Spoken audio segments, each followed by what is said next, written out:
Good evening. It is October 14th. This is the Education Committee meeting, and I'm going to call the meeting to order. So tonight, Dr. Yanni, do you have any announcements or communications? No, we have no announcements to make. We have minutes? No. Okay. September. We do. Why are they not showing it here? September 9th minutes. I would have thought so.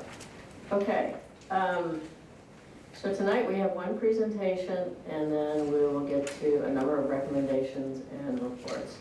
So the presentation, Dr. Yanni will talk about stakeholder survey.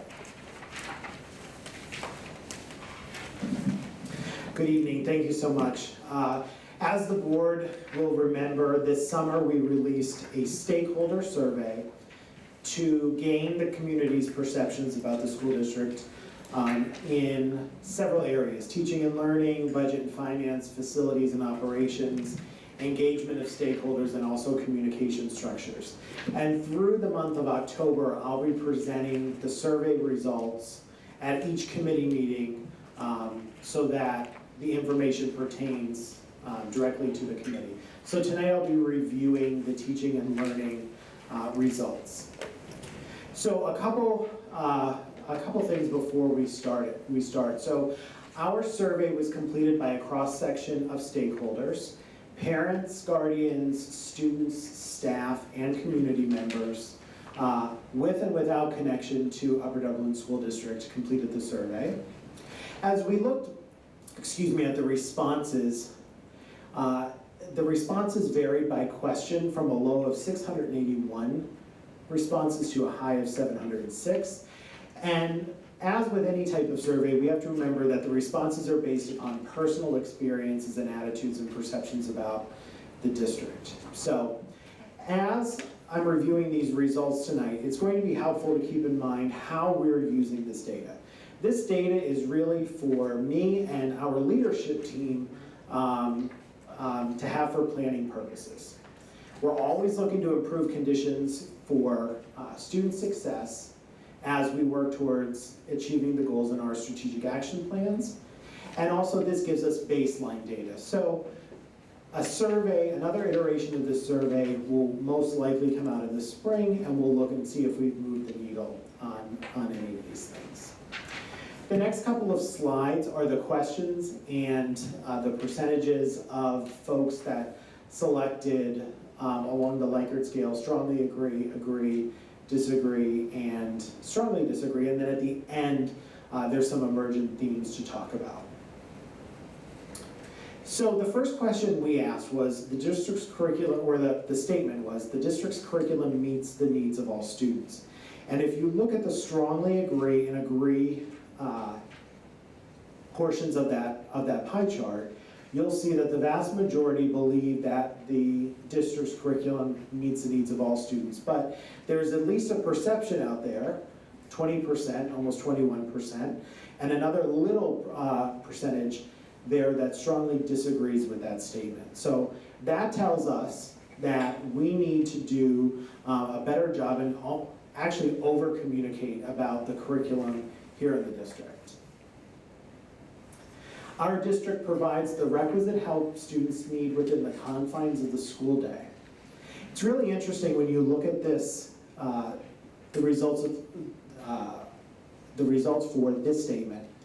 The vast majority of students that responded either strongly agreed or agreed with the statement. Our district provides appropriate enrichment within the confines of the school day for students to be stretched academically as needed. So when you look at the results here, we have 57% agreeing and 16% strongly agreeing. This is an area, though, that we know that Dr. Miner and I have spoken about, that Mr. Hoffman and I have spoken about, that our entire leadership team, we're wrapping our head around and wrapping our arms around. How do we provide enrichment, not just through an enrichment program, but how do we provide enrichment in the moment for all kids? Because you might need enrichment today and tomorrow, but you might not need enrichment on something you're doing in the coming week. So how can we equip our teachers and build capacity to make sure that we're enriching kids when it counts? This is a question, or this is a statement that has garnered a lot of conversation in our school district about tutoring, and we'll talk about the emergent themes. But the statement was, I've had to access private tutoring to assist my child, or me, if it's a student responding, realize success in school. You see that the results, this pie chart looks very much unlike the other pie charts that we've seen. And it'll be particularly telling when we look at the emergent themes. And then we asked, or then we made the similar statement, but now we said, not about getting help, but I have had to access private programs to help my child or me receive enrichment beyond the traditional curricula. And again, when we look at the emergent themes that make up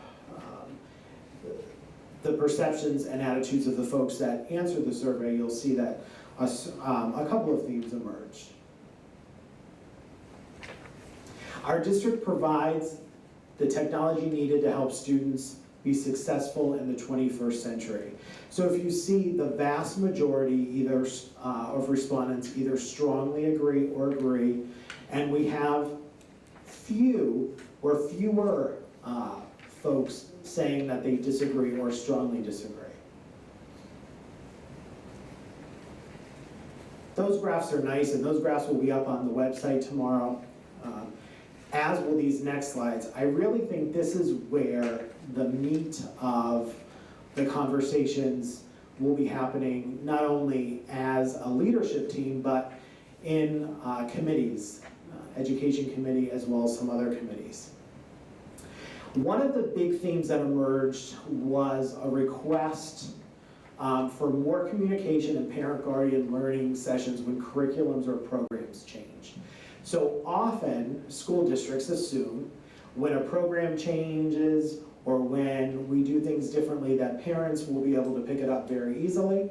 But we know, especially as standards have changed and continue to change and evolve, that many times a new language comes along with all of those changes. And so this is a good reminder for us as a district to, again, over-communicate and really look at, as we are rolling out new areas of the curriculum or new programs, having some more of those coherence building sessions with parents and guardians.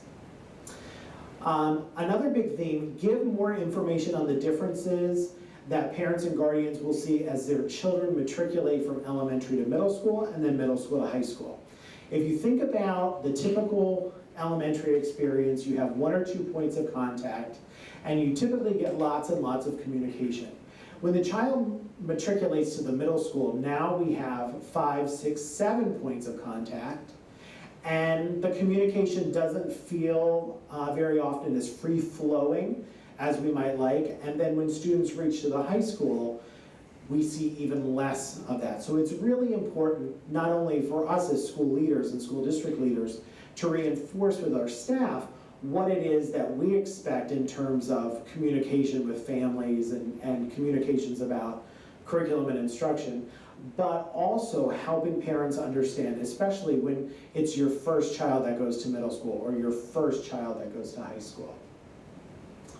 Lots of comments about more problem-based and project-based learning opportunities and less of a focus on standardized testing. I think, especially at the elementary level, with the efforts with RTI over the last couple of years, we're starting to see less of a focus on standardized testing and more authentic instruction. Greater access to higher level courses, and that's something we're talking about with not only the middle school but the high school, to make sure that if kids want to stretch themselves. I had a parent say to me, I would rather my child go into an AP class and work really hard and get a B, rather than to stay in an academic level or even an honors level and sail through it. So we want to make sure that we provide greater access to higher level courses. Lots of comments about looking at summer work for the relevance of the summer work. There was some general feeling that in some pockets summer work was summer work just for the sake of doing work.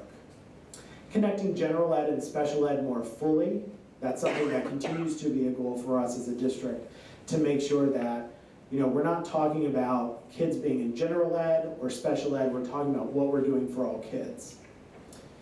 Enhance the enrichment opportunities in the district and increase access to it. It goes back to my point I made earlier about in the moment, on-demand enrichment when kids need it. And continue to ensure that homework is purposeful and meaningful. Had the opportunity to meet with some middle school students this year, talking to them about homework and what they're seeing as homework has changed a little bit. There's still some more work to do there. We're also talking with our high school students. You know, many of our students say, well, I have a large amount of homework, and when you ask them what their schedule is, it's filled with 3, 4, 5 AP classes. That's to be expected. You're going to have a lot of homework there, but we want to make sure that homework is really purposeful and really meaningful, and it's not busy work. And I think we're on the path to that with the adoption of the AR last year. Shifting focus areas, when I looked at the responses that were given, the free responses, and categorized them under the heading of tutoring, there was this idea that there's an overemphasis on students at both extremes of the learning curve. So students that need the most help, and students, you know, that are really struggling, get a lot of attention, and students on the higher end have gifted and enrichment programs, but there's this large group of kids in the middle that don't always get the amount of attention that they would like to see, or their parents or guardians would like to see. In tutoring, lots of tutoring is being sought for SAT and ACT. And when you look at comparable districts, when you look at our peer group districts, we're not an anomaly here. This is an area of tutoring that is often sought after. As Mr. Hoffman's working with our teachers, and we're looking at our secondary curriculum, we're going to be mindful of the types of things that are asked of students on the SAT. And the ACTs are really gaining relevance. Many more colleges and universities are adopting an either-or stance so that you can submit your SAT scores or your ACT scores. And starting next year, students will be able to repeat or retake certain sections of the ACT. Tutoring is sought for help in math and science courses primarily. That's what really stood out there. Some parents and guardians said that they seek tutoring to give their kids an edge over others. So a lot of summer tutoring to prepare for the school year. Course overrides, formerly known as AA, Against Educational Advice. There were a number of comments that said, my child AEA'd into XYZ class, started to struggle, and we needed tutoring there. Summer work was brought up again here because I think what's happening, not only in Upper Dublin, but in districts really across the state and across the nation, I think the summer work panics some kids because they don't know how to do it and there's not someone right there to either provide some instruction or some guidance. So there were a number of comments that spoke to summer work leading to some requests for tutoring. And as I would imagine is the case, it was the case in my previous district when we did a survey and asked about tutoring, there were some comments about tutoring was needed for perceived poor teaching and learning. In terms of technology, we live and work in a very technology-rich community. there were about 36 comments that spoke about parents wanting to know what technology skills are taught and when. And so looking at a scope and sequence to lay out so that parents and guardians, and quite honestly kids, know when certain skills will be taught. Not just keyboarding skills, but more innovative skills, more STEM type thinking skills. Ensure that screen time is valuable and monitor it to avoid overuse. That's always a concern. Allow for students to utilize technology or not based upon their learning preferences. With the idea, this came out of several responses from folks connected with the high school. By the time kids are in the high school, many of them have figured themselves out. So if using an online calendar and online organization doesn't work for them, don't force kids down that path. Direct a more consistent use of Schoology, and this is happening this year. At the end of last year, we rolled out must-dos, absolute minimum expectations for Schoology so that there is consistent use of Schoology across our secondary teachers.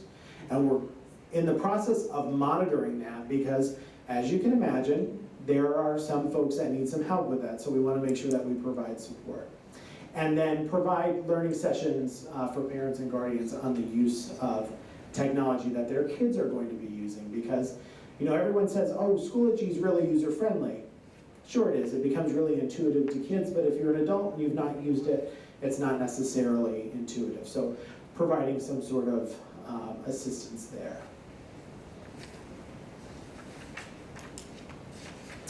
And with that, I will open it up to the committee for questions. Just to begin, I have one kind of technical question. You made some comments about students saying certain things. In the data, could you tell the category of the type of person who was responding? Did you break it down by students, parents, non-parent community members, teachers, anything else? We did, and we'll make sure when it goes up on the website that you can see the distribution of the responses. Okay. That was one of the first, either the first or second question was a demographic question. What group they belong to. Oh, so you had a demographic, I can't remember. No, that's okay. So, with regard to tutoring, I know whether you need tutoring or you want tutoring, there's a huge range of reasons why. I remember when my son was doing med school, like tutoring, and someone came to him because I really need tutoring because I want honors, and that wasn't what was provided by this service. And I'm sure there's some of that with ACT and SAT tutoring too. So the one that probably is most important, seems to me, is the ones where people really feel they need tutoring because they're not getting what they need in the classroom. And I guess you got at that by having like different patterns based on the answers to the different questions. So if I had to pick out one area that came up where tutoring folks felt that it was really needed, was in the area of math. And I think that makes the most sense given the fact that standards changed rapidly and districts have been in this sort of quagmire trying to figure out the best path forward with math. And how do we make kids' elementary experiences very linear so that when they matriculate to the middle school and to the high school, that they feel that they have better support. Talking with some of our 6th grade math teachers the other day, a 6th grade math teacher, as you know, we're piloting illustrative mathematics this year.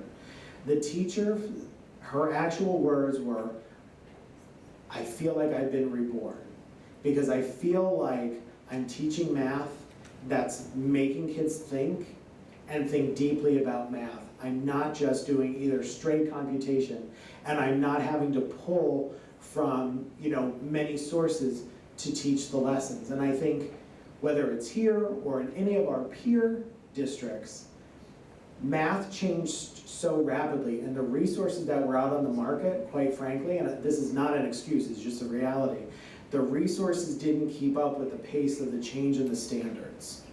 And when we look at programs to deliver the curriculum, and we see that it's Common Core aligned, people think, well, it's Common Core aligned, it'll work for Pennsylvania. Pennsylvania has some very, has a lot of similarities with the National Common Core, but there are some subtle differences that make big changes inside a classroom. And we have to be mindful of that, because just buying a program because it says it's Common Core aligned is not always the most prudent thing to do, as districts are finding out. I also seem to remember that at least when the standards were changing,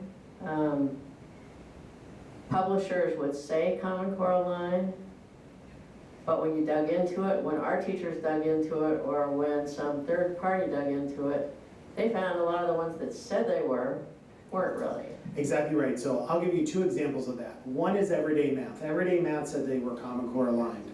When Everyday Math said they were Common Core aligned, all they did was go and change a few problems in each lesson to make them appear to be Common Core aligned. So yes, there was some Common Core alignment, but the program wasn't aligned. At the secondary level, the only program that was out for several years that was even close to being Common Core aligned was Carnegie Math.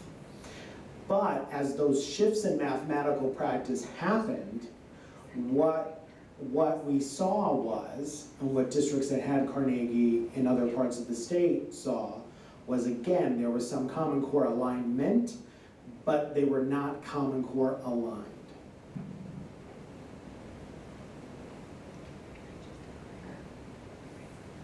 Good questions? Yeah, I want to follow up on the tutoring a little bit. How much of that tutoring or some form of that can fit into a school day? In the sense, is there opportunity during the school day at the middle school and high school maybe specifically to do some of that so that there's some equity and access? Yeah, so the good thing about our middle school schedule, we have an advisory period that is already built into the school day. We'll be talking with our middle school staff throughout this year. Right now, everyone has advisory at the end of the day. When you look at other high-performing middle schools, advisory runs periodically throughout the day. And if we devote some of that advisory time to enrichment and remediation, I think we can really move the needle on achievement with kids. Same thing here at the high school. Through co-teaching efforts and freeing up folks during the day, we can provide, with some creative scheduling, access for kids to work with teachers that are highly qualified in a subject so that they can get that tutoring right inside the school day, or that assistance right inside the school day. Yeah, because I think having some ownership on both sides is going to be important. And I always fear that tutoring can too often become a crutch for students, and some issues happen later on. The other thing I think specific to math is that the thinking process over time does change. Some kids take to that more quickly than others. And that, I think, gets to this whole idea of on and off ramps for certain courses, and the perception maybe that if you're not in a certain class at a certain point in your education, then you're missing the boat. And I think that is an area where we really need to look at to create that access to the different courses at points where it's appropriate for students. So I would think in this area there's definitely opportunity within the curriculum to address that. And the other thing, the breakdown of the respondents, I think that is going to be really crucial, because for somebody who is an outsider to know what's going on, I mean, you can comment maybe on the relevance of certain things, but unless you really see that on a daily basis, I think it would be difficult. And I was kind of curious if you have a breakdown of the number of respondents in the different groups, or if by stakeholders.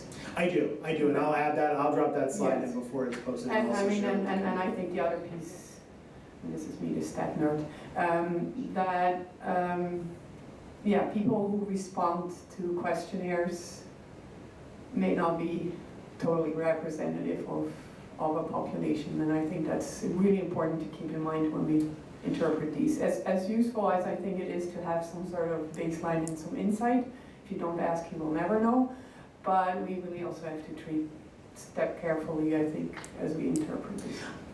I think you're exactly right, and a point I should have made on, at the very outset of the presentation, we're not looking to make dramatic changes based upon a survey.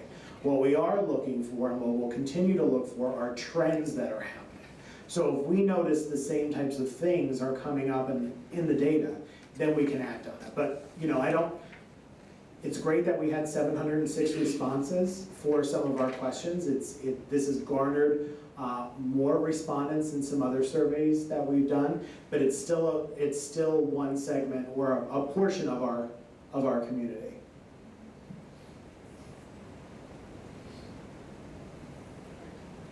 Any other?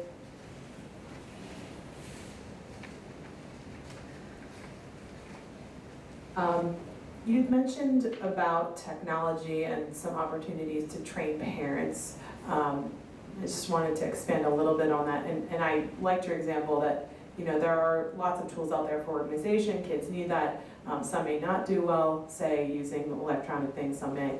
But one thing I've been learning recently is that a lot of parents don't operate in the Google suite the way that we all do so much in education.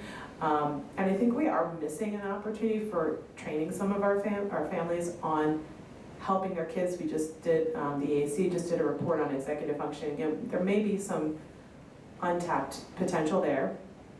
And the other thing that has been happening in my own house, so it's more acute, but it makes sense based on the survey. Once you hit Algebra 2, parents don't always remember exactly how to help their kids. And there's a knowledge and skills gap for the parents. It's not something that we use a lot.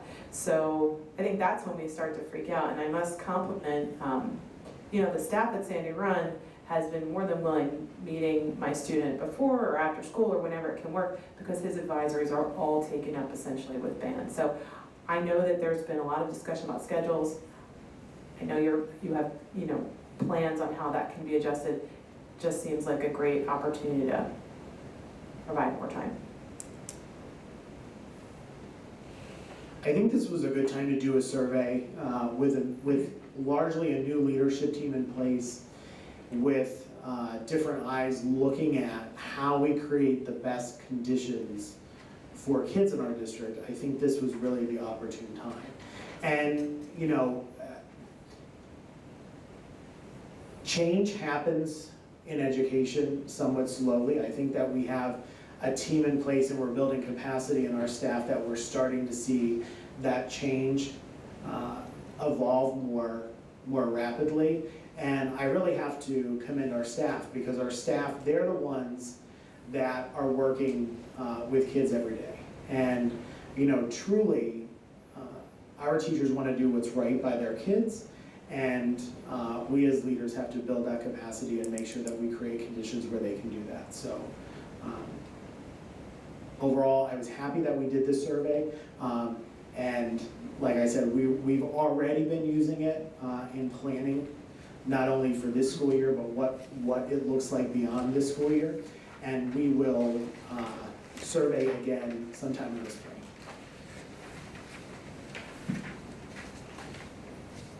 Thank you. I think it's commendable that you want to do surveys, you want to get feedback. I know we all know that this is not like a scientific, sampling of, it's the people who wanted to respond to it. But I think just based on the presentation, I can see it gave you some good information to use. Okay, moving on, we are now ready for Education Committee reports and recommendations, and the first one we will talk about is the curriculum review cycle. And Mr. Hoffman. All right, so I'm happy to update the board this evening about our progress on the development and implementation of the curriculum review cycle. Just to be clear as we start to go over this, I asserted last ed meeting that the curriculum review cycle did not exist at the beginning of the school year. I did want to emphasize that the curriculum office engaged prior to that with board administration in their annual curriculum summit to review goals and needs. This year, for example, we have a new English course, several new courses for seniors. There's implementation of illustrative math, F&P classroom pilot. But I think the curriculum review cycle is going to be the best way for us to move forward in a systematic way, making sure that we're doing a full system, full department audit of the curriculum that allows us to be strategic with our priorities, that we're not trying to attempt too much at once, so we're not trying to roll out several programs at once, or that a loud curriculum supervisor at the curriculum summit doesn't talk over the quiet curriculum supervisor at the curriculum summit.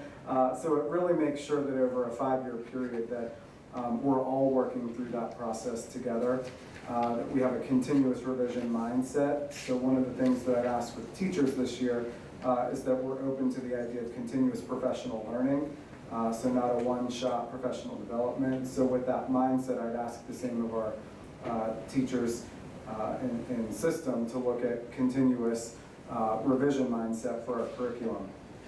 That being said, to update you where we are at this point, we've developed the 5 stages of the curriculum review process.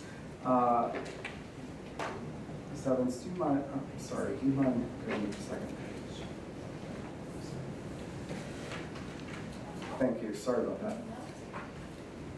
So the 5 stages that we'll be looking at, the first stage is going to be evaluation, assessment, and research. So this is when we're really looking at our curriculum in terms of best practices, looking at K12 data that's available, historical enrollment trends, etc. I like to consider stage 1 the department audit.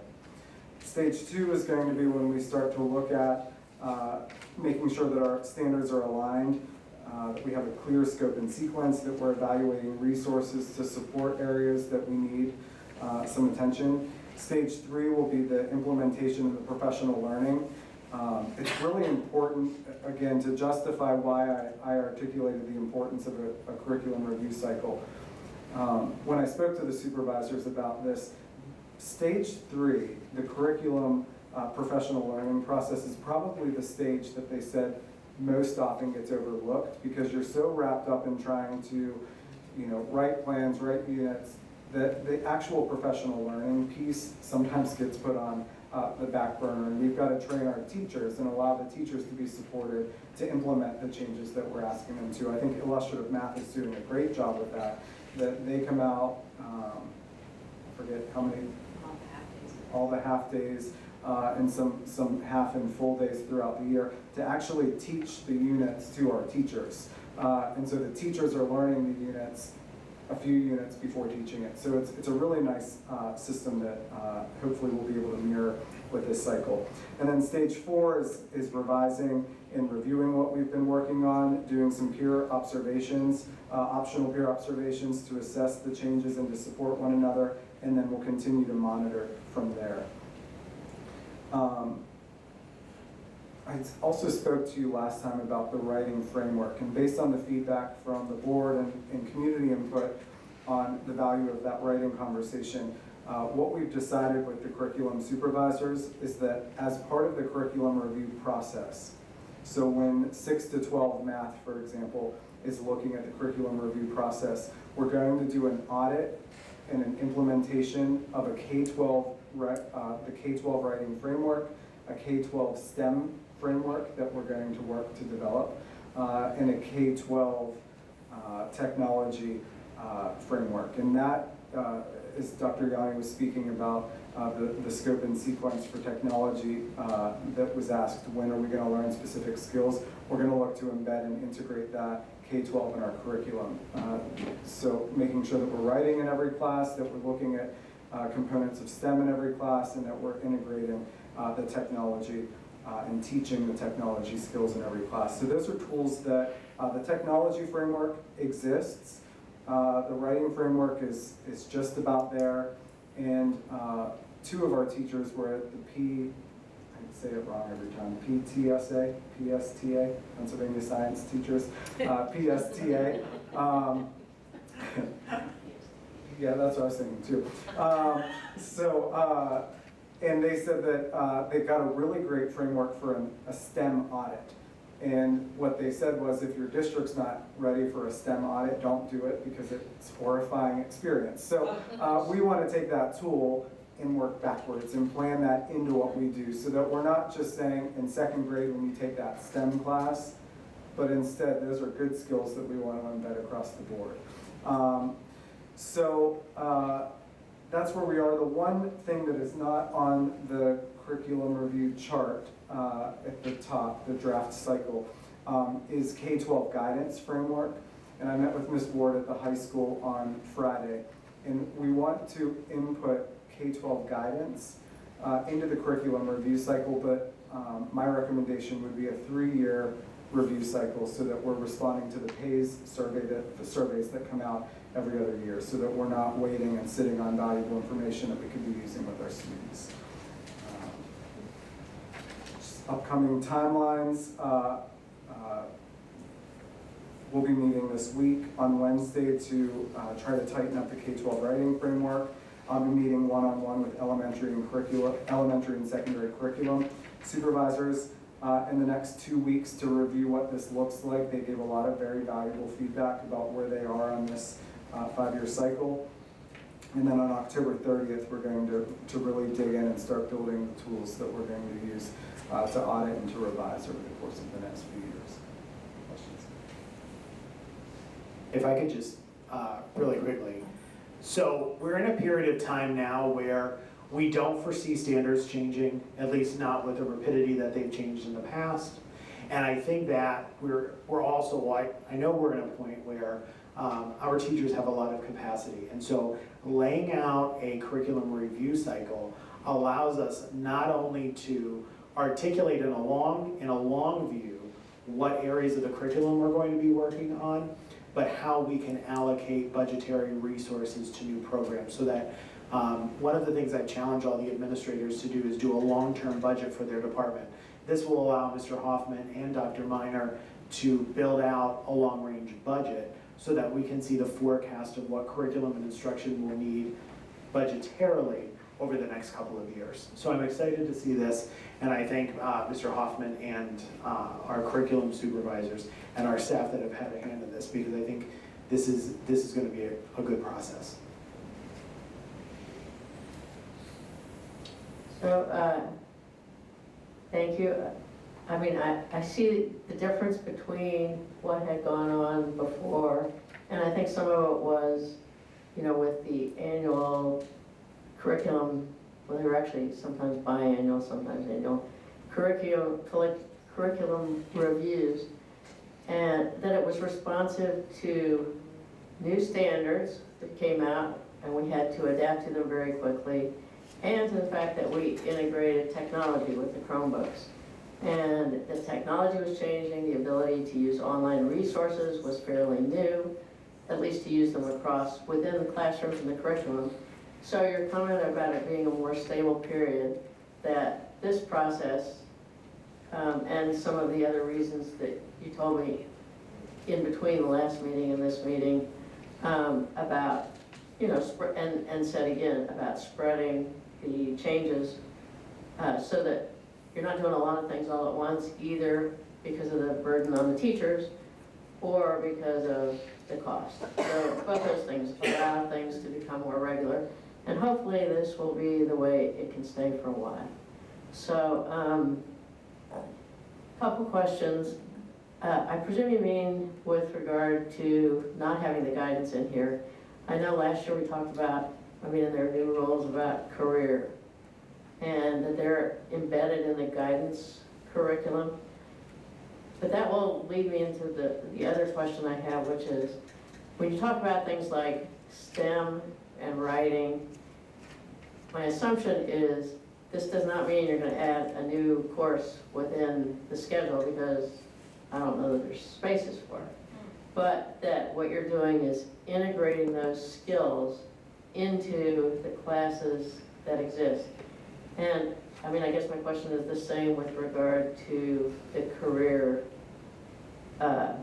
aspects.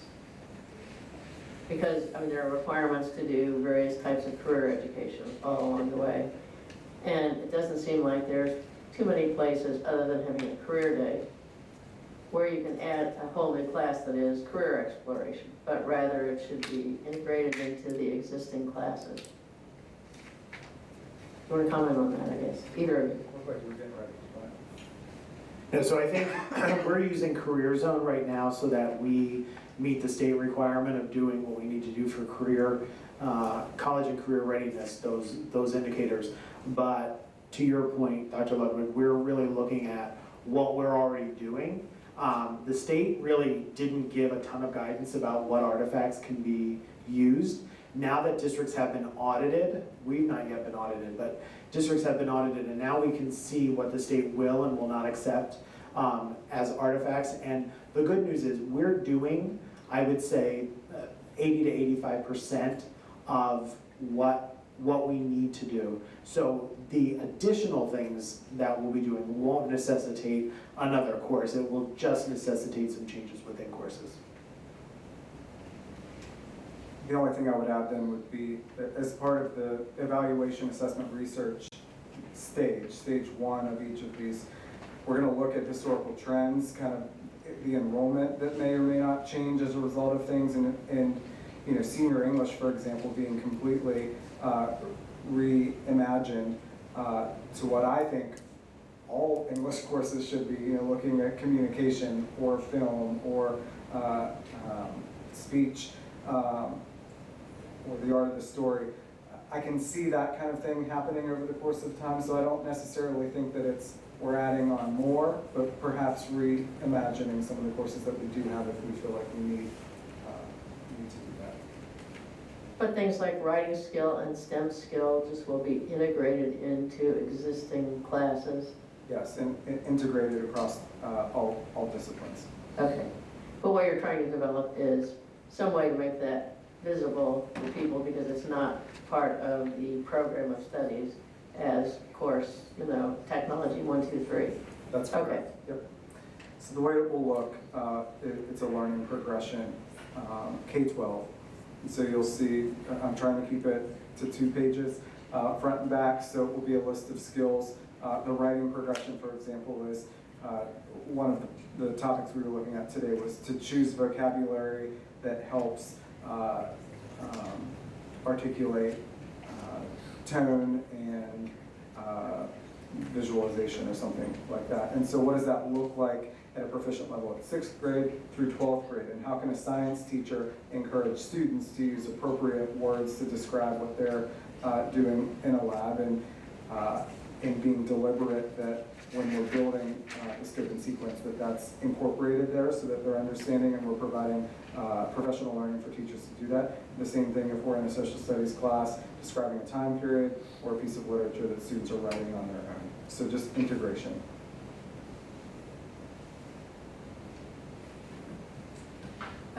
Yeah, thank you for putting this together and giving us a little bit sort of the big picture.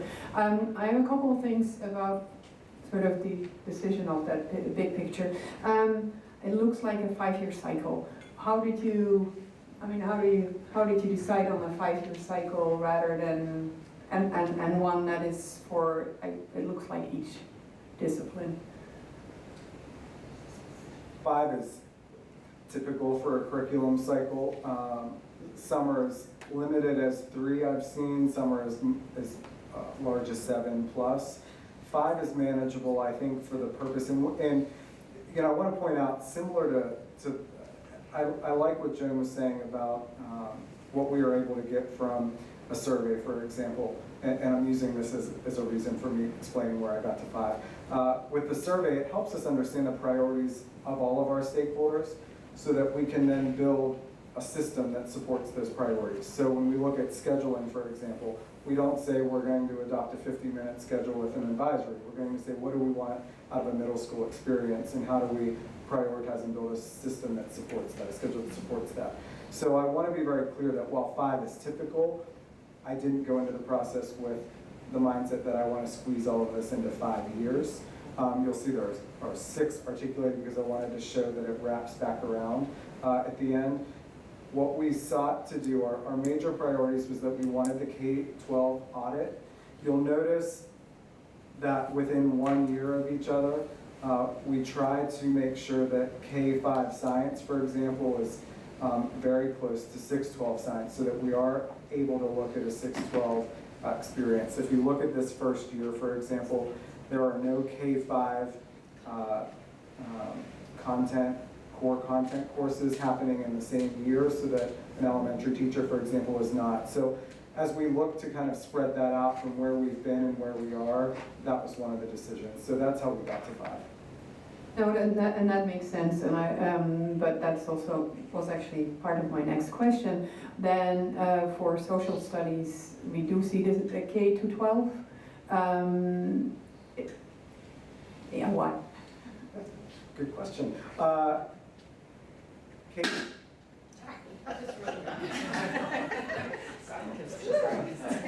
K5 social studies needs attention. And 6th grade social studies needs attention. And there have been a decent amount of work with some of the other courses in that band. So we looked at the opportunity of, that content more than others, I think needs a close K12 examination. And so that's where we went. That was a decision I made. I tried to keep them apart, but I thought that worked for that content based on my observations. Can I just piggyback on that with one other comment about social studies? Is that going to include review of how much government and civics is included and where? Because I know that's comes up in the news right now, and it's something it'd probably be good to address. So I presume that's in the plan. It will be, and 2020, 2021 will be the year that we do a full audit. That was an accident, but I think that's a good time to kind of step back and review K12. But yes, so anytime that you see it, it's going to be what I want. And this was hard for the supervisors, some of the supervisors to understand. When we say 612 science, for example, that does not mean we are changing curriculum for 6, 7, 8, 9, 10, 11, 12. That means we're looking at our 6th through 12th grade curriculum, looking at data, how are the 8th graders doing on, skill X. And in doing that, we need to look at 6th grade, look at 7th grade, look at 8th grade, so that we understand how we got there and looking where they're going next. But what the conversation after stage 1 might be is, we need to tweak chapter 9 of our instructional resources is not good, and that's really where we need to just focus our energy around. So it's not, some of these departments in year 1 might high-five each other at the end of the conversation because we're doing okay, and we just need to keep revising, continuous revision idea that we continue from there. So absolutely, we'll look at government and all of the other pieces, and stage 1 articulates that we're looking at best practices, trends, what's going on, and what changes need to be made. Two more questions. About illustrative, you are talking about the outside support that is coming in for the training and previewing. Is that a model that you expect to be using for the other disciplines, or is that this specific to the math at the moment? I think that because illustrative math is very research-based with University of Delaware, I think that model was really appropriate for this. I don't know that level of need would be necessary in every discipline, but I would say that we've got to support that time. So the supports would be appropriate to the changes. Yeah, no, and I think that's absolutely a must, and I really am glad to see that happening, certainly in a discipline that is close to my heart, I guess. Then the other piece that, so when we're talking about the STEM, the writing and the technology, does that also include coming up with a maybe common vocabulary? Because I often hear from colleagues that the vocabulary is not always in place for in certain disciplines, and is there an effort to make that part of the writing or that overall integration of those skills? Yes, would be the short answer.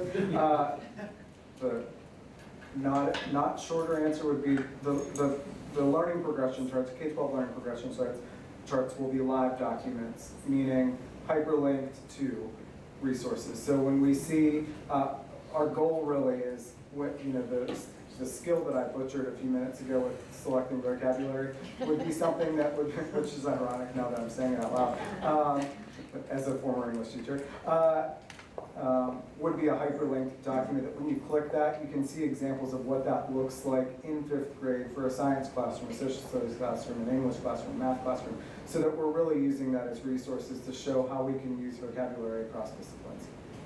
And so the professional learning will then tie into that and be focused on that. Exactly. Great. So to figure out, you have 16 different areas that you're working with. How difficult, or what was the process to determine which would be in 1, 2, 3, 4, 5? Similar, I believe Dr. Yanni mentioned the last meeting about the Upper Dublin roadmap to see kind of where we were, how we got here, where we're going. It was a similar process to that. So I really asked, this summer I met with all curriculum supervisors and made lots of notes, my notebook's over here, all those discussions. Then through our last meeting, I kind of expressed where I wanted to see our work go with curriculum review.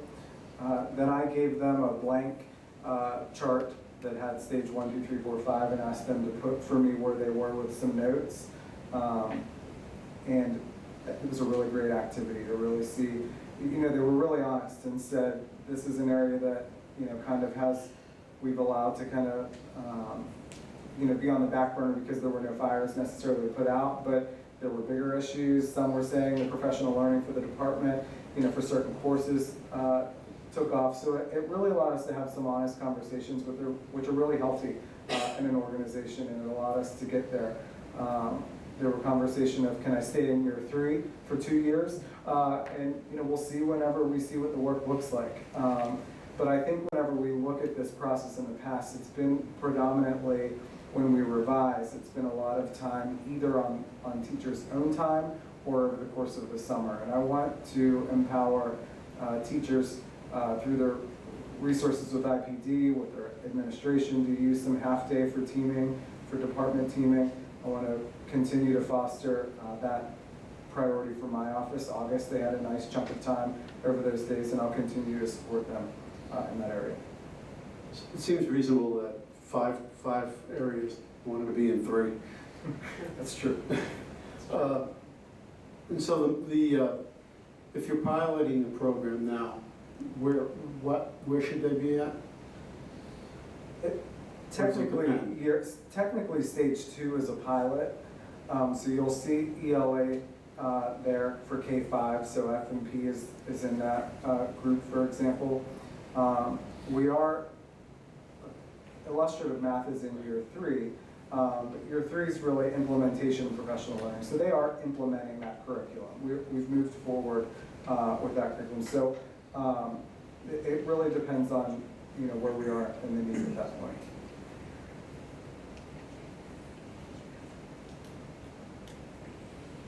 Thank you. Any other, I guess everyone that's still here has asked their questions. Okay, thank you, Mr. Hoffman. Sounds like a good process. On to policy reading. There are a number of policies, board policies, that deal specifically with curriculum. As we were reviewing these policies in the policy committee, a suggestion was made to actually bring them to the education committee. They're in redlined versions, and if it's okay, I'll spend just a few minutes going through each of these policies so that everyone understands what's expected of administration, and then what is also the board's role in terms of curriculum development. So policy 105 is actually called curriculum development. As your superintendent, the board puts the authority for curriculum in my hands or the hands of my designee. And technically my designee is, or are, both Mr. Hoffman and Dr. Miner. I don't think a superintendent can ever be devoid or should ever be devoid of instructional leadership.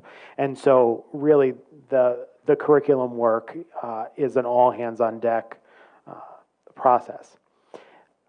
We want to make sure that not only does our curriculum meet state standards, but that state standards are the minimum expectations for what we want kids to know and be able to do, right? So standards are the floor, not the ceiling.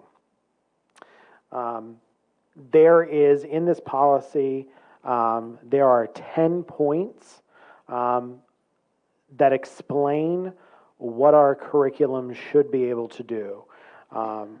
From effective articulation between and among grade levels in schools, sufficient programming, looking at making sure that we're really doing a good job of including special education in the curriculum process and not having separate curriculum processes for different groups of kids.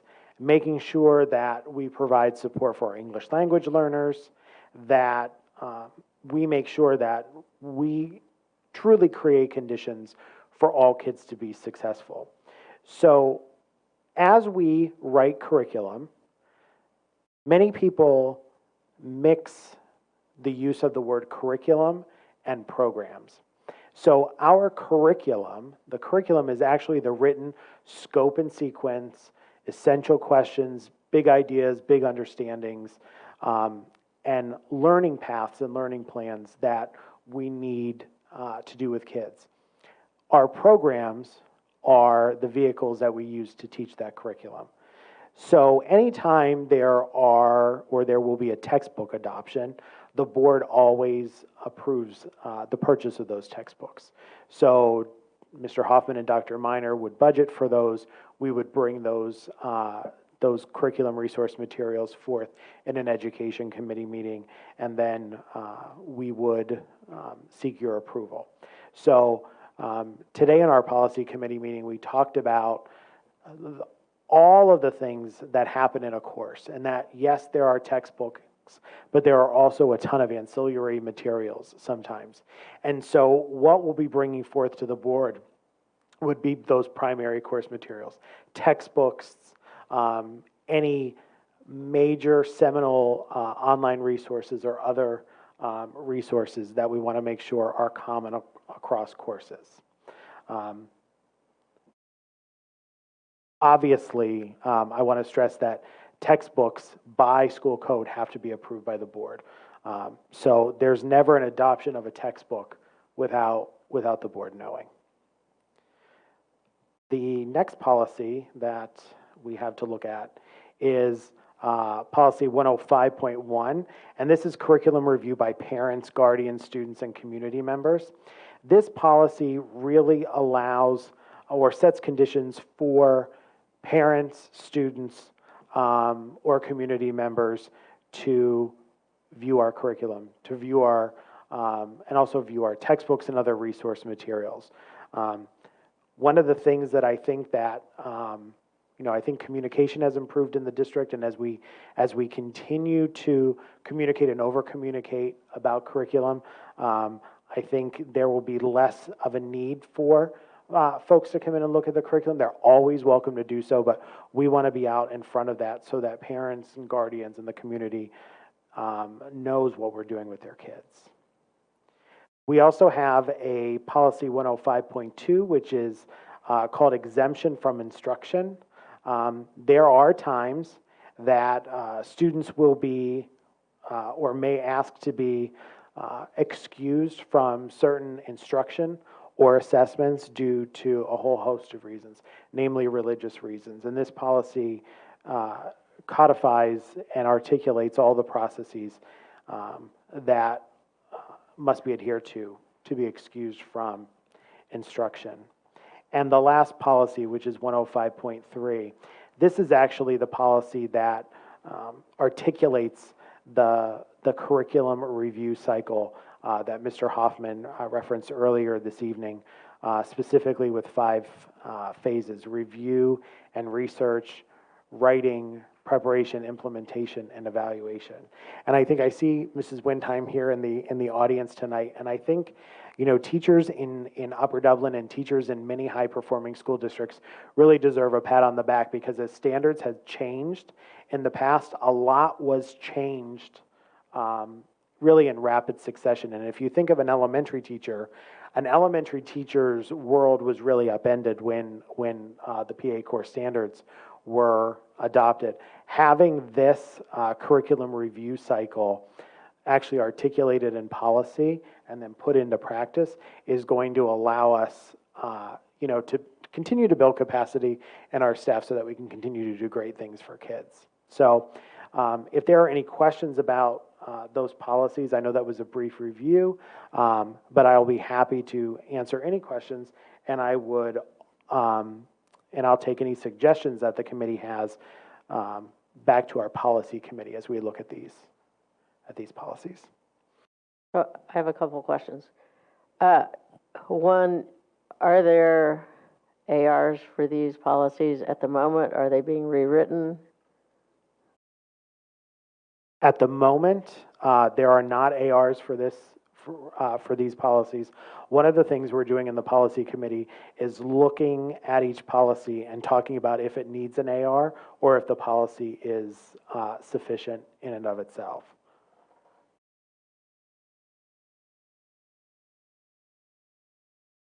So that decision hasn't been made with regard to these policies? As we look at, for example, 105.3, the curriculum renewal and review process, the administrative regulation will most likely be the document that Mr. Hoffman showed tonight, so that it's clear and it's in our policy manual.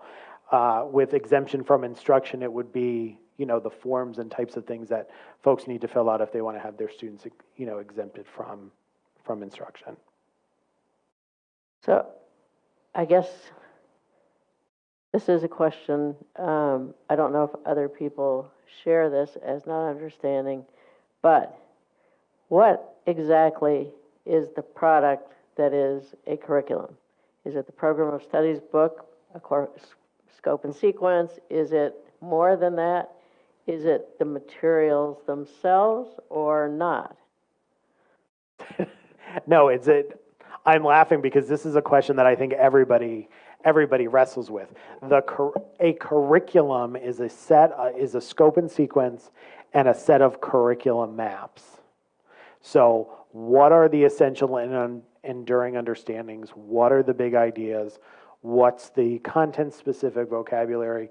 What are the resources we're using, and what are the assessments that we're giving? Now, everyone has heard UBD, Understanding by Design. There's also something called Universal Design for Lessons. And that's where, in a more holistic sense, you say, here are the kids I have in front of me, and here are the expectations that I have in a course. How do I marry these resources with my kids to have the most impact? So what we don't want to do is lock teachers into saying, here's your curriculum map for your unit on dividing decimals, or here's your unit on colonial America, and you have to stick to this. So as we write curriculum and we revise curriculum, we'll be looking at some of the overarching themes, the big ideas, and we're going to be talking about what kids should be coming into a grade level or course, having already mastered and what they need to master to be successful in the grade level beyond what we're teaching. And then all of the resources that we use, textbooks, online resources, primary, secondary sources, all of those things are instructional materials. They deliver the curriculum, but they themselves are not the curriculum. Is there, or will there be a specific or multiple artifacts that embody the curriculum? That if someone wanted to know what's our curriculum, that they should look at? Yes, and in many senses, we already have that. As we look at, for example, one of our new courses, Film as Literature, this year, we have the curriculum maps that have been written. We have the big ideas and the assessments that have been written. And we also have then all the resources that go along with it, what films we're watching, what texts we're pairing it with. So, you know, when you give someone a copy of the curriculum, it doesn't make a lot of sense to someone outside of education because it just looks like a bunch of shapes and words on a page.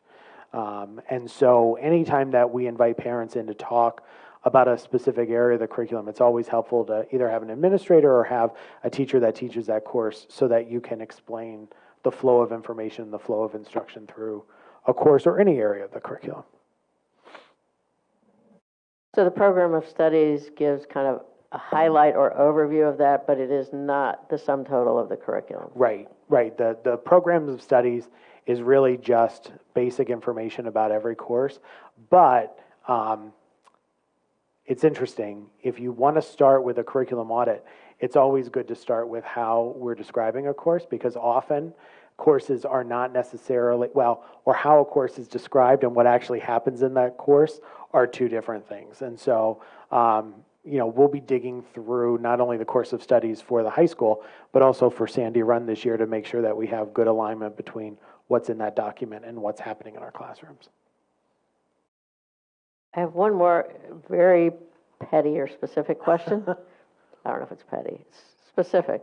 So in the 105, the basic one, just reading through it, down under authority, in the second paragraph, it says various things. It includes requirements for the courses to be taught, subjects to be taught in the English language. That's my question, and then some others.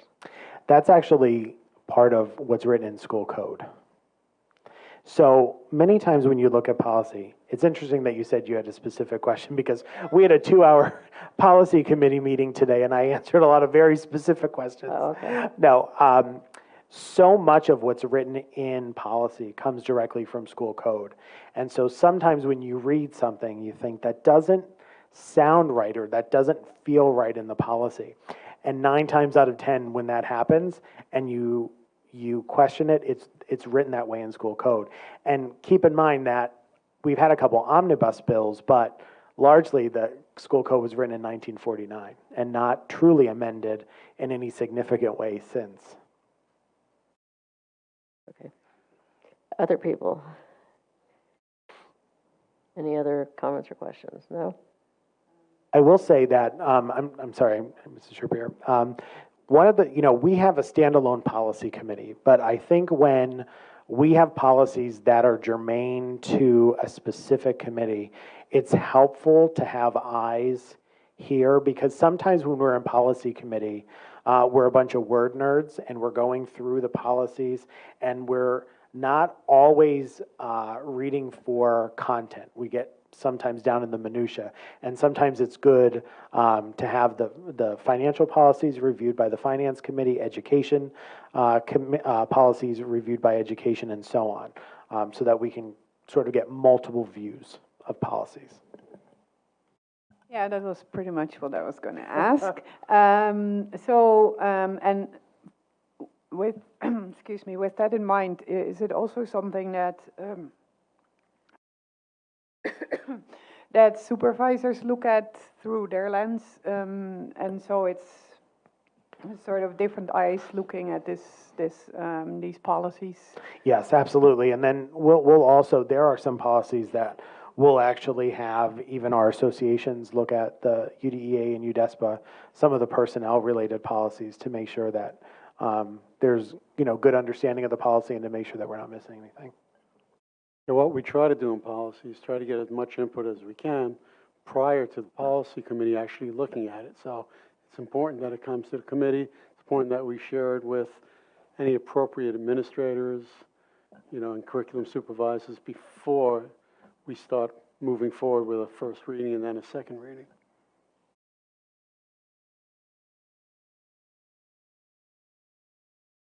Okay, I looked at it before, that was the only thing that jumped out at me.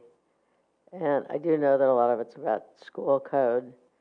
And often the details are more in the ARs or, how you implement it. But as far as I can tell, unless anyone disagrees, they look okay. Nothing else jumps out as being strange, but we can look at them again, and I know they'll come up for first Yeah, they'll come reading. up, right. So we'll bring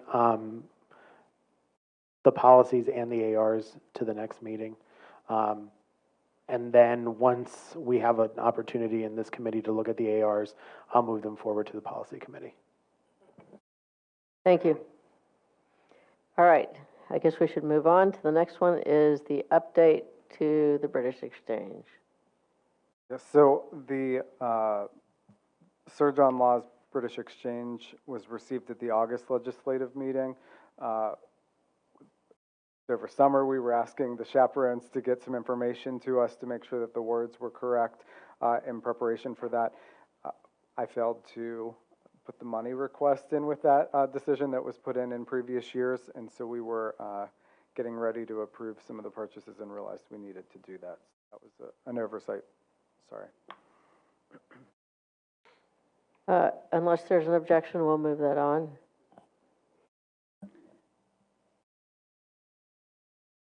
Student activities.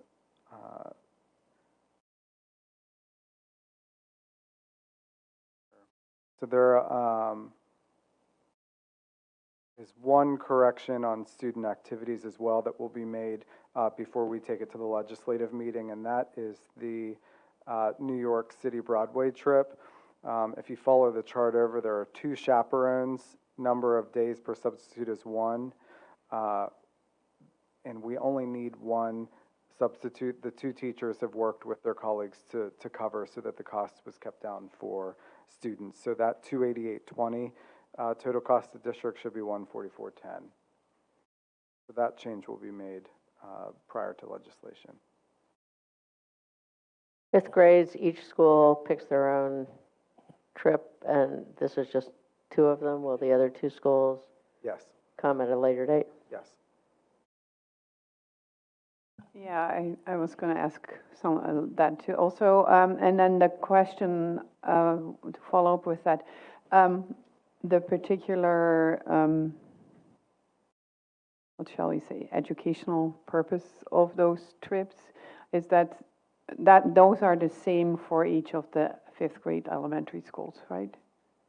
Yes.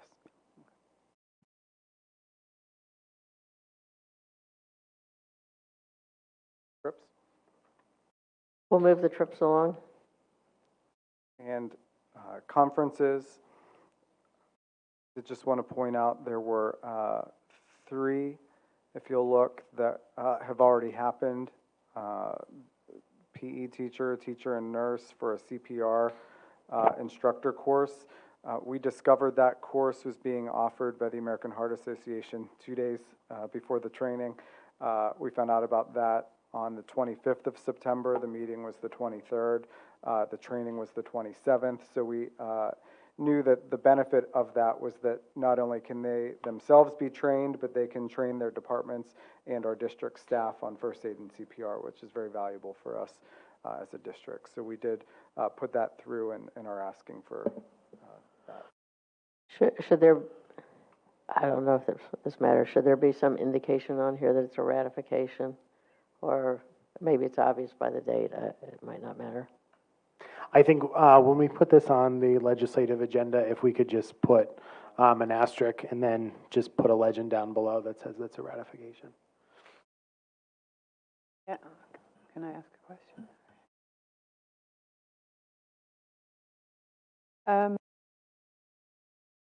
Is this something that needs an annual renewal, or is this a one-off?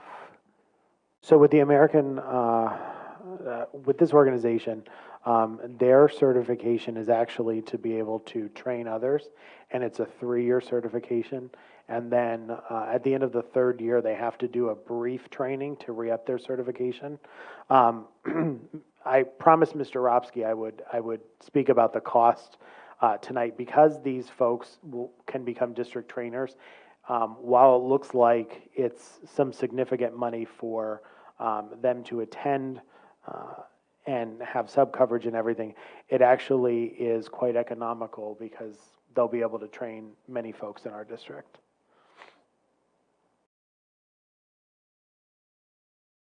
Any other questions on anything here? Then we'll move that one along also.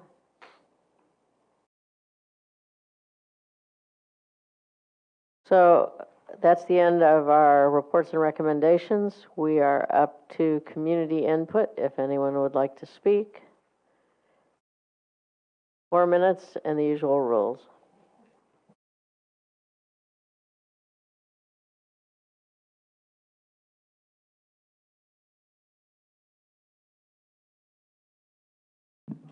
I never do this. Ginny Vitella, Ambler. I was wondering about the math. It was interesting to me when you were saying that math is the one class that most people have to get or not most people, but more people have to get a tutor. And I'm wondering it's because it's just not subjective, right? So you have to get to the answer. And if you can't figure out how to get to the answer, right? So that makes sense, right? That math would be the one you need help on, because if you don't get the right answer, you don't know it. Whereas you might be able to work through other problems in other classes. I also wondered about the alignment with the PSSAs, because like we know, like there's someone who takes Al2 in 8th grade, but they're taking the Algebra 1 PSSA, oh my God, I'm really tired. So I'm wondering if that would ever change. I guess that's Pennsylvania, and if how we could maybe, I don't know how that can help, or it is what it is, and we just know that 8th grade is going to look bad because a whole group of kids are taking an Al1 test in an Al2 year. Anyway, just was wondering your thoughts on that. And so talk about communicating with new parents and new buildings. My 9th grader has informed me that apparently there's no classes on Wednesday because everyone else is taking the PSAT. So I don't believe that could possibly be true. So if you could let me know about that, I'd appreciate it. I'm sure there might be other parents that are curious too, if their kids are coming back with the same rumor. And also on Wednesday evening, there's a vaping event that I think a lot of parents in the community would be thankful that is here and should hopefully go to it. And I have heard today from Donna Ward that children are not supposed to go. So that was that. Thanks.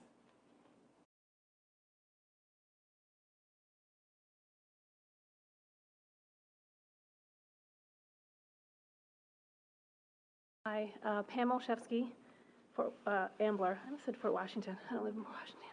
I just had a question about, you mentioned in your presentation, Dr. Yanni, the course override, which is formerly called the AEA.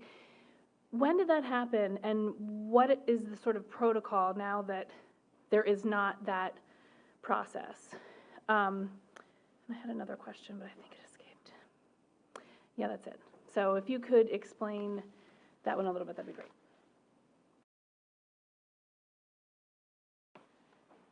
Jen Kuznets, Fort Washington. I just was wondering, when we talk about the different software programs that the kids have access to, I had asked for this, I don't know if you were here yet, Dr. Yanni, but it would be helpful for parents to have a list every year, like when their kids go into 2nd grade, it'd be helpful to have a list of the software programs they have access to, the technology they have access to. Like I didn't realize in 2nd grade that they could Google Chat on the side and, you know, communicate through slideshows while school is happening. There's just things that parents need to know, and I think it would be most helpful if we were just given a list at the beginning of the year by the teachers of these are the things your children will be utilizing, so we can get familiar with them as well. So that was one thing, especially as they get older, to be honest. And not just Schoology, but like everything. Even if we're not supposed to be utilizing them, I still want to know what they're able to use. And then as far as job readiness goes, so my 8th grader took apparently a test to help her hone in on maybe what she would be when she grows up, or what kind of career she would be interested in. So she came home telling me that she should be some sort of a nurse. And, you know, we kind of had a conversation about it. And I found it interesting that there was no printout for me to maybe look over and see what some of those results were, just out of curiosity. And then I also found it interesting that she really thought that probably she should be a nurse based off of that, as an impressionable 8th grader who literally has no idea what she wants to do. I mean, we talked about it, you know, she doesn't like blood, so that's probably not going to work out for her. But I just think I'm just not sure if assigning them certain careers, and I don't know, maybe there were 20 on there, I have no idea, I didn't get to see it, but I'm not sure what that process was, but she really felt that's what she should be doing with her life. So, and then my last thing is, I think in middle school, when parents even would accelerate their kids into a math program, I'm one who signed a form and pushed my daughter forward because she was right on the cusp, and she's fine, and it's all good, and she's in L2 and it's fine. But I think part of the problem is there's no real other way for students to accelerate in middle school or be challenged if you don't push them in that math opportunity. If they're not in gifted and they don't test in for whatever reason, there's no other opportunity for them. So if school's been really easy, this was my thought process, school was super easy all the way up till 5th grade, and I wanted her to be challenged and have to learn how to work and study and do those sorts of things in middle school before she got to high school. So I think that we maybe do a disservice, and now we're looking at, you know, do we keep accelerating her in high school because she's not a math kid necessarily, because she might want to accelerate in some other opportunities. So I just feel like maybe we need to have other ways for students to accelerate. I guess that's it. Thank you. Pam again, sorry. I remembered my question. It had to do with the illustrative math. I think I was here last month and you discussed that I guess I'm not really clear if you're using it like all the way through the curriculum or just certain types of math curriculum. And I was told, I think at back to school night at the high school, that those teachers decided that they didn't like the program, or I guess I was just trying to get some clarification on the illustrative math. That's what was presented to me, so I was just trying to clarify what exactly that meant.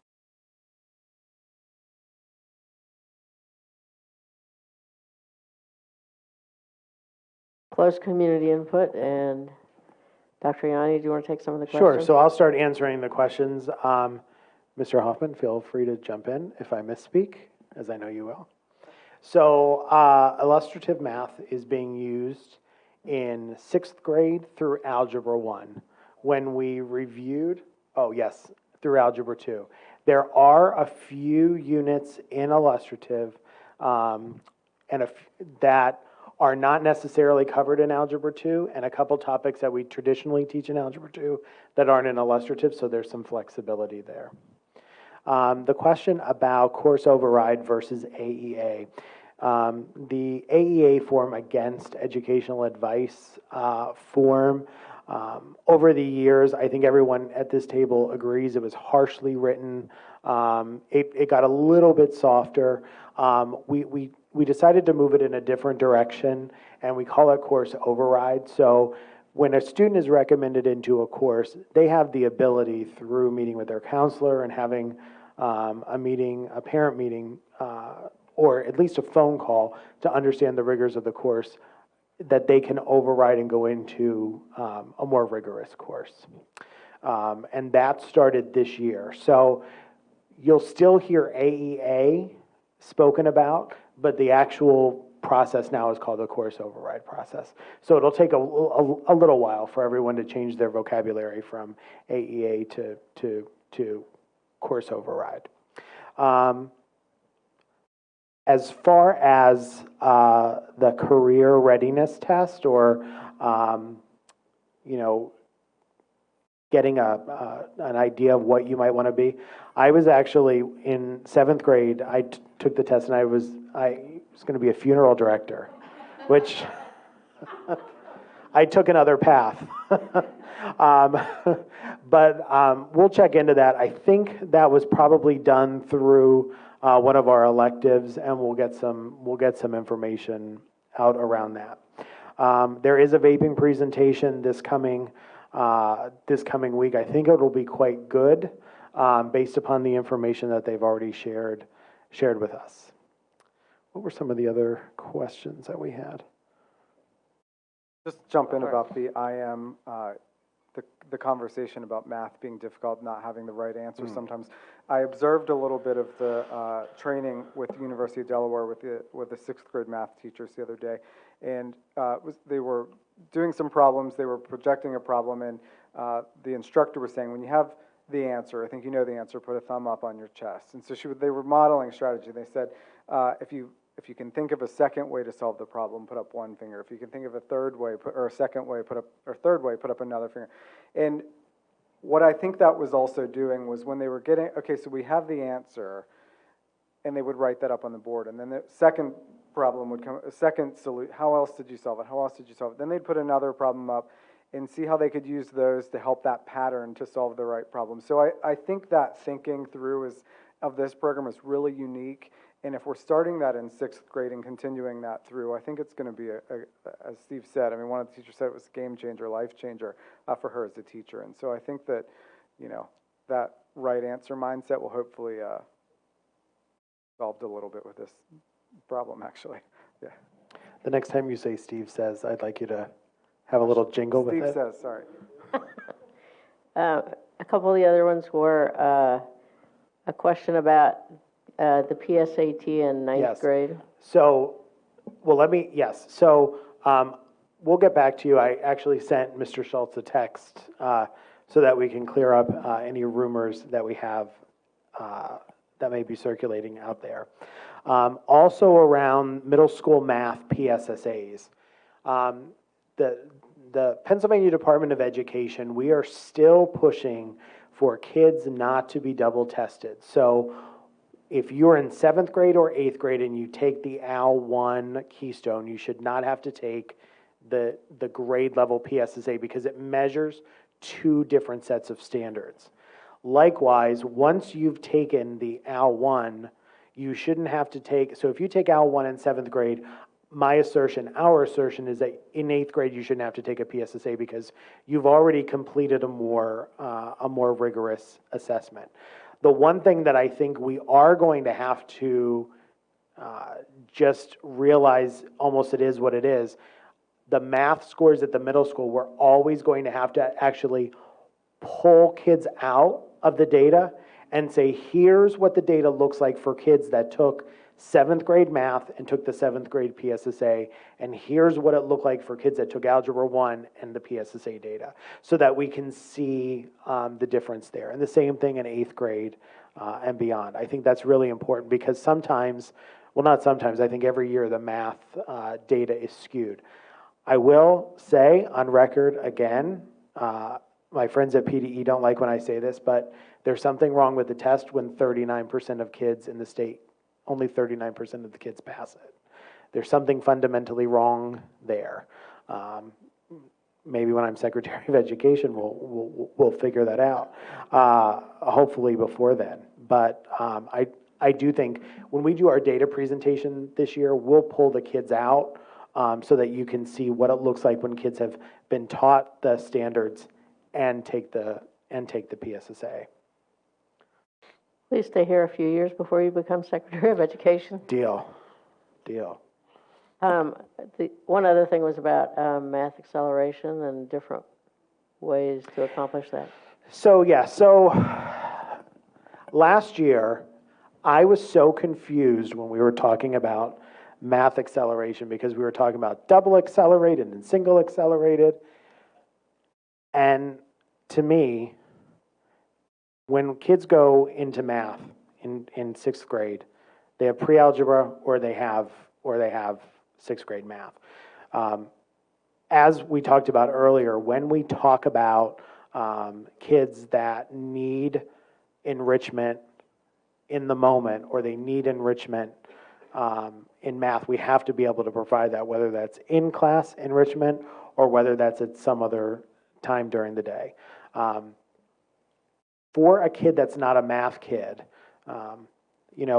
there's an unwritten rule that every kid has to get to Calculus BC by the time they're done with their high school career. I'll go on record again by saying that I think the more realistic path and what will serve kids really well, unless they're going into a heavy math science career, is to have stats be your terminal math class. So this spring, I'm springing this on, get that pun? Springing this on Mr. Hoffman, but I really do think that we have to have an evening presentation where we talk about math paths, because I think there is so much angst around math classes that if I don't get in that double, triple, quadruple accelerated class in 6th grade, I'm never going to get to Calculus BC. And I'm going to use myself as an example. I was afraid of math until my Algebra 1 teacher told me to knock it off. And once she helped me not be afraid of math, I did really well in math. And so what we don't want to do is lock kids into math tracks. We have to be flexible and allow kids to move into different levels of math that are, appropriate for their ability. Because Algebra 1 and Algebra 2 are one thing, but geometry is a completely different type of math. So we'll have Mr. Hoffman host a math evening this spring.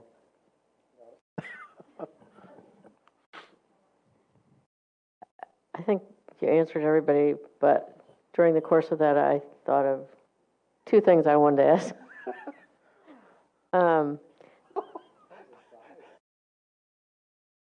All right. One of them is, I have heard spoken about when people talk about start times and adjusting schedules for later start times, about the ability to, if you are in a sport, using that as the PE requirement and not having to take a PE. So, your last period would be whatever, or different ways to handle that. Wow, Dr. Ludwig, you're putting a big topic right on the table. Thanks for that. No, I think we've had some conversations regionally about 3 sport athletes and health and phys ed credit. That's something that has to be fleshed out more regionally and also with our health and PE folks here. I don't want to commit to anything at the moment, but yeah, that is one of the strategies that some districts are using. If a student is a 3 sport athlete, either their first or last class of the day is designated as health and phys ed, and they have the ability then to come in later or leave earlier. I just was hoping it would be on the table for discussion. And the other thing that I wanted to ask had to do that, although we want to encourage people to push themselves and take harder classes, is there ever an ability to say, okay, it's 2 months in and I can't hack it and I want to move down? Because I think that happens, and I think people will be more afraid to try a harder class if there isn't a potential out. Yeah, I think, we have student-initiated changes and also teacher initiated changes, and we've been having conversations in the district about both of those things. We do want kids to stretch themselves a little bit. Part of the mindset has to be, if you stretch yourself, you can't go in expecting you're going to get 100% on every test. But yes, we'll be talking about structures that would allow some flexibility for kids who might want to dip their toe in something a little bit more rigorous, and then have the opportunity to maybe pause and take a step back if they feel that's appropriate. Just one more thing that I have heard back when my kids were applying to college and as an interviewer, what to tell people when you're talking about is it better to take an AP course even if you're not going to get an A? And the answer I always heard, unless the guidance has changed over the last few years, is that it's better to stretch yourself and take the harder course if you think you can get somewhere like a B. If you're not going to be able to get anywhere above a C, then it's probably too hard for you and you shouldn't take it. So in terms of what colleges look for, that was what I always heard. College admissions officers look at the totality of what your high school offers and how you have performed or what courses you've taken based upon what your high school offers. So the one thing that I think is most frustrating is when we sit with a child, young adult, and they're taking 5 APs in a year, and we're telling them that is an insane schedule. It's too heavy, but they want to take that because they think that's going to give them a leg up. And one of the things that I think we can do a better job in through our guidance department is have more college admissions officers actually come in and speak with students about what is it that they're looking for. Because, just having a transcript of all AP classes isn't necessarily what they're looking for.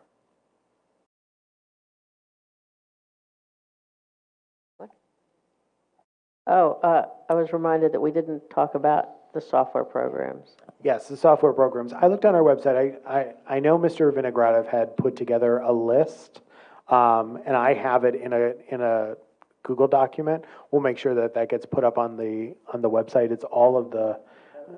Oh, it is. Where did I miss it? It's on there. You have to know the secret code to get there. So Upper Dublin School District's website. Uh-huh. So let me say this before we go there. I think it is really K12, everything that we have access to. Our goal this year as a curriculum office is to really look at what we're doing, pair it into what's most impactful. And I can see this list later being specified by having a column maybe that we can sort by grade level, by school, or something like that. So I want you to know it's not by grade level yet, but if you at least want to see it, Upper Dublin School District, Administration, Technology. I'm there. And then you scroll down to